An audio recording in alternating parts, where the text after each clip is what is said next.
Happy game day, friends. Mark Holmes here with my buddy Cowboy Joe Boo, as well as Joe Bear in the house. And as always, I want to thank you all for watching, commenting, subscribing, and being part of the Joe Boo Fortune. Without you guys, as well as you ladies, you know it does not. You know,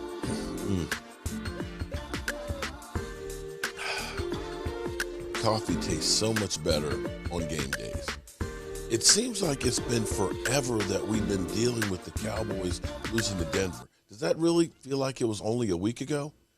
It feels like it's almost like an off season between the last game, and I hope that the Cowboys can right the ship. And it's almost comical because I was sitting here looking at, my feed on YouTube, and everything is, can the Cowboys right the ship?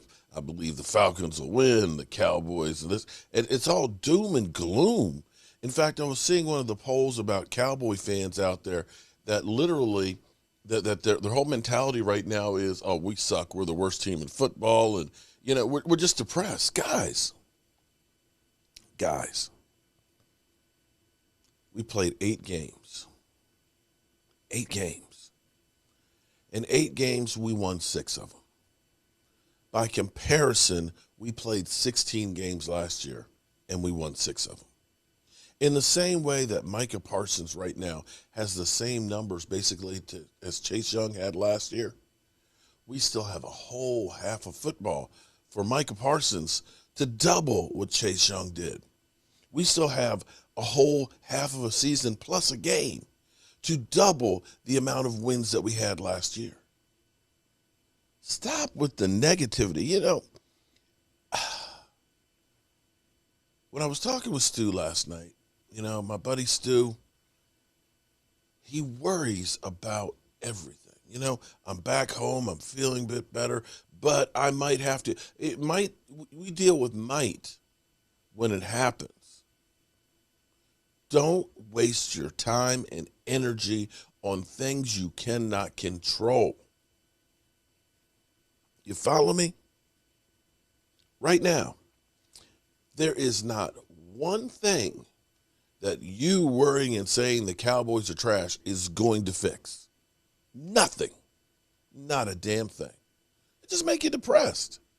Instead of looking at the glass, one quarter empty, because we're 6-2. You're not looking at that glass that's 3/4 full. You feel me? Your glass has got this much rum in it. I know the glass is this big, but you got this much. But you worried about that much of the rum. That's, oh, man. But, if I had that 25% of that rum, guess what? You'll still get drunk with that 3/4, okay? Trust me. You'll get drunk with that 3/4. So stop the doom and gloom. I am one of those positive persons. I enjoy every single minute. Even in that loss last week, you know what? We still had 6 great victories and a 7th game that could have been one. So just stop your bitching and moaning. As my cousin would say, y'all just some soft Cowboy fans. Can't take a loss. Washington fans would know that for sure because they take a loss on a regular and should be taking one today against Tampa Bay. But if they don't, it kind of helps the Cowboys. So I guess in some regards, it's a no-lose situation for Washington versus Tampa Bay because either way, it helps us. In the meantime, people are worried about, oh, my God, the Rams got Odell Beckham, apparently just in time because Robert Woods tore his ACL.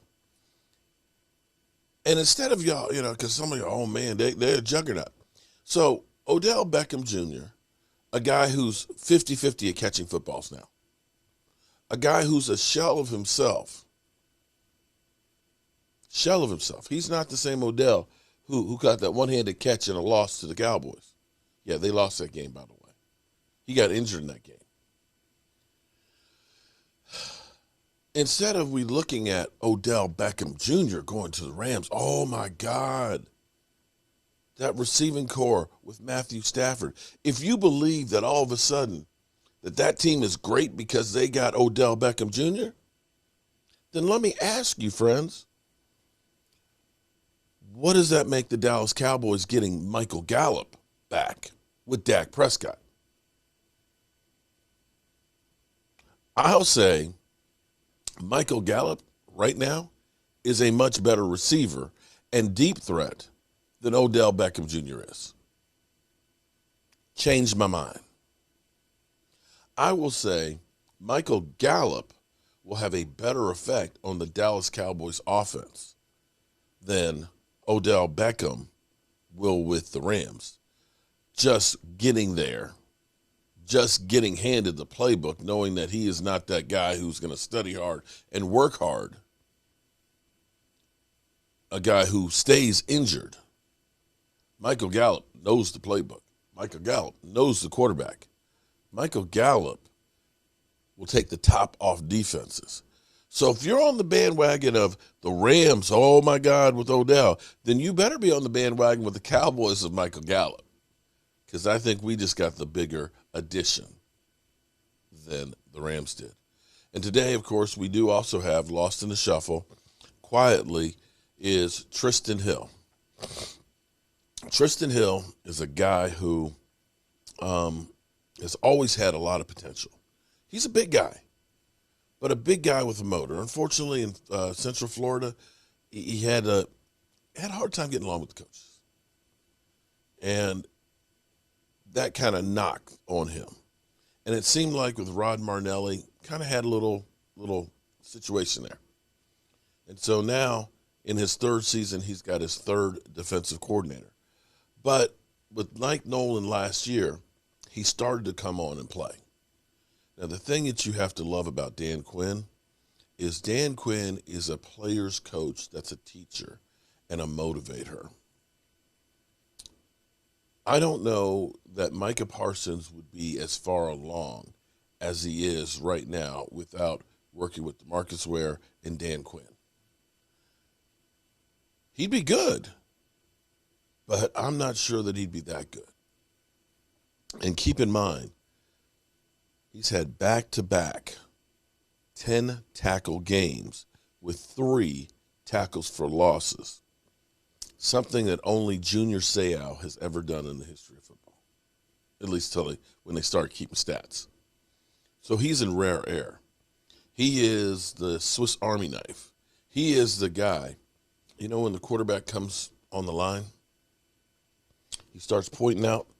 He's pointing out the middle of the field. He's pointing out the Mike linebacker. He's pointing out which way the protection goes. Of course, back in the day when you had guys like Lawrence Taylor, they'd point out the middle so we know the strong side, the weak side. Then they'd also point out Lawrence Taylor. See, what's also beginning to happen already is with a young Micah Parsons is that quarterback is calling out the strong side defense, which way to roll that protection, and he's also looking around to see where's Micah Parsons, because that guy can blow up the play by himself. Now, Micah Parsons has been called on a whole lot this year, and with Randy Gregory out, he's going to be probably playing a lot more edge rushing this week than in the past couple of weeks. He's a guy who don't complain, except when he's not out on the field. I just want to play balls. That's all I want to do. And he is literally, I need that ball. Get me the ball. You need the ball. Get me the ball. Get me the ball. Get you the ball. Are you going to get me the ball? I'll get you the ball. I hope he doesn't kill somebody. I'm back. Get the ball. The ball. I love that movie. Yeah, get me the ball.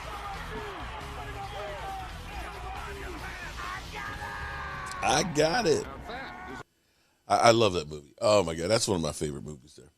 So we've got a whole lot of different dynamics, of course, today. We have Terrence Steele starting his second week at left tackle. Hopefully he's got his footwork better. He's getting a little more used and more comfortable to it. Last week was not good. Lyle, after being off without injury for 7 games, he looked rusty. And, of course, Terrence Steele going on the going from the right-hand side to the left-hand side. First time he's actually had to play, left tackle. Definitely looked uncomfortable. Hopefully this past week of spirited practice, because the Cowboys, I don't think they'd like to lose that game. I think that the Cowboys come out here, and I hope that they lay the wood to the Atlanta Falcons and make a statement that, you know what, that was just a bad game. And for those who are out there still worrying and talking about how bad the Cowboys played, just remember that the Bills lost their third game of the season to the Jacksonville Jaguars. Understand the Rams lost to the Tennessee Titans without Derrick Henry. Understand the Tampa Bay Buccaneers lost to the New Orleans Saints. Understand that Green Bay Packers lost to Kansas City, be it without Aaron Rodgers, but still. So we'll see where that goes. In fact, I can't wait to see Aaron Rodgers versus Russell Wilson. I'm hoping that Russell Wilson coming back is a major boost for the Seattle Seahawks and knocks down Green Bay. That's one of those cases where they're playing at home and they are the desperate team to try and save their season. We'll see what happens today. We'll be here, of course, starting at 12:45 Eastern, somewhere thereabout, sometimes a few minutes late because I'm still working on getting food together. It's a little chilly today. It's actually 31 degrees outside this morning, so we'll have the patio heaters up and running big time. But, of course, you know how we roll. Come rain, sleet, or snow, we're going to bring it in. But just in case, I'm going to set up the inside in case it gets too cold.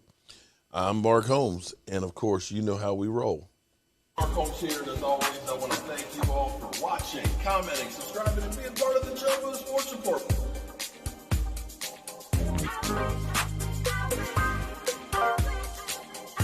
You did one hell of a job, and the only thing else I got to say is, how about them Cowboys?